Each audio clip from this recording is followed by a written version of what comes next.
Kim Chiu, kinilig sa pa-surprise birthday dinner date ni Paolo Avellino.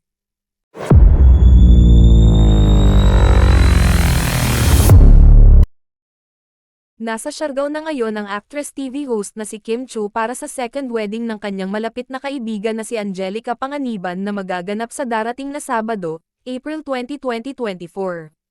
Nasa Siargao na rin ang iba pa nilang mga kaibigan gaya na lamang ni Glyza De Castro, Cherry Pie Picache at ibang mga naglalakihang pangalan sa mundo ng showbiz. Sa Siargao na rin ipagdidiriwang ni Kim Chiu ang kanyang ika-34 na kaarawan. Sa kabilang banda, labis naman na kinakikiligan ng maraming mga Kim Pao fans ang pa-early birthday celebration ni Paolo Avellino para kay Kim Chiu. Nadagdagan pa ito nang nagsilabasan ng ilang mga behind-the-scenes videos ni na Kim Chiu at Paolo Avellino sa serye nilang What's Wrong with Secretary Kim. Ayon sa ilang mga netizens na tila nagkakaroon umano ng sariling mundo sina Kim Chiu at Paolo Avellino sa kanilang mga eksena. Talagang ginagalingan nilang pareho ang kanilang mga eksena na nagiging makakatotohanan kung titingnan.